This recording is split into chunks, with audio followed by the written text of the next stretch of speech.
Hello everyone, welcome to a new video.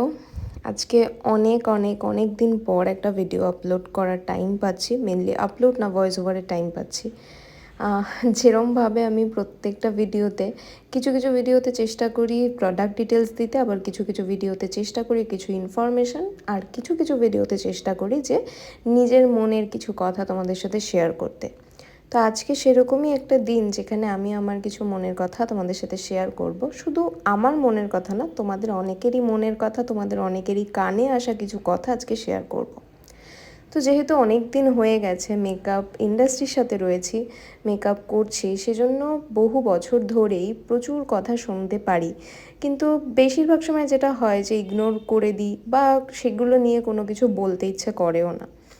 তার মধ্যে একটা খুব কমন কথা যেটা অলমোস্ট প্রত্যেকটা মেকআপ আর্টিস্টই হয়তো শুনে থাকে, আর নর্মাল প্রত্যেকটা মানুষ স্পেশালি যারা জানেন না তারা বলে থাকেন, সেটা হলো মেকআপ আর্টিস্টদের অনেক টাকা।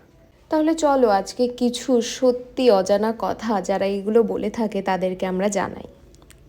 যদি আজকে নিজের জীবনে ঘটনাটা না ঘটতো তাহলে হয়তো সেটা নিয়ে কখনো মুখ খোলা, জবাব দেওয়া বা কী হয় না হয় সেগুলো বলা মনেই হতো না, যেগুলো বলা যায়, বলা উচিত কি হয়।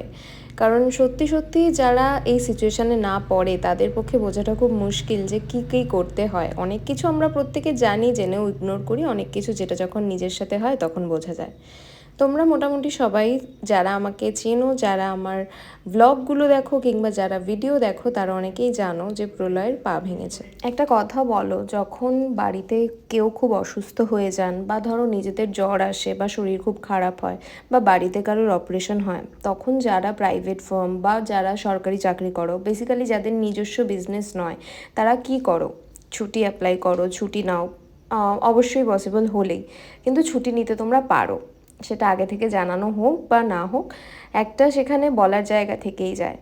আমার ক্ষেত্রে কি হয়েছিল আমি বলছি। যেদিনকে আমার 5টা ব্রাইড ছিল সেই দিনই প্রলয়ের অপারেশন ছিল। মানে তোমরা বুঝতে পারছো যে সিচুয়েশানটা ঠিক কী। আমাকে বলো যে তোমরা হলে কি করতে?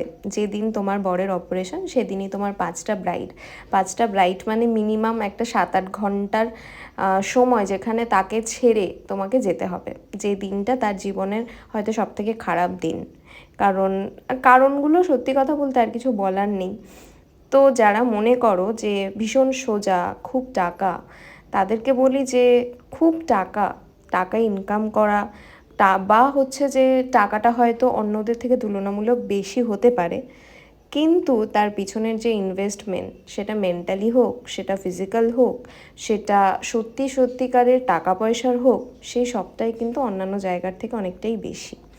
আর এটাও ঠিক যে কোনো কাজকেই তো ভাবে জাজ করা যায় না কোনটায় বেশি পরিশ্রম, কোনটায় কম পরিশ্রম। কারোর হয়তো শারীরিকভাবে পরিশ্রম বেশি হয়, কারোর হয়তো মেন্টালভাবে পরিশ্রম বেশি হয়।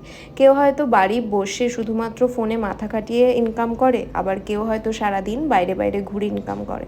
তো এগুলো না ওভাবে বলা যায় না, এগুলো ওভাবে বোঝাও যায় না। তার জন্য যখন তোমরা কোনো কমেন্ট করছো তখন মাথায় রেখো যে যার হয়ে তুমি কমেন্টটা করছো তার জায়গায় যতক্ষণ না যাচ্ছ ততক্ষণ বুঝতে পারবে না যে সে কোন জায়গায় রয়েছে। আজকে এক একটা প্রোডাক্ট কিনতে কী পরিমাণ খরচা হয় সেটা হয়তো তোমরা ইউটিউবে বা গুগলে সার্চ করলেই প্রোডাক্টের ডিটেলস জানতে পারবে। তার সাথে তো রয়েছে যে আজকে এয়ার ব্রাশ বেরিয়েছে, চলো এয়ার ব্রাশ করবো। কালকে ওয়াটার রেজিস্ট্যান্ট বেরিয়েছে, চলো ওয়াটার রেজিস্ট্যান্ট করবো। পরশু হয়তো সোয়েট প্রুফ কিছু বেরোবে, টিয়ার প্রুফ কিছু বেরোবে, চলো সেটাই করব। তো সেই সব কিছু নিয়ে আপডেট থাকা, সেই সব কিছুর প্রোডাক্ট দিনের পর দিন কেনা, যেগুলোর হয়তো ট্রেন্ড খুব বেশি দিন থাকেও না, প্রোডাক্ট হয়তো পরে নষ্ট হয়ে যায়, সেগুলো তো রয়েইছে আলাদা করে। তো যাই হোক, আজকে অনেক মনের কথা বলবো বলে ভিডিওটা শুরু করেছিলাম, যেগুলোর হয়তো 50%ও বলে উঠতে পারলাম না।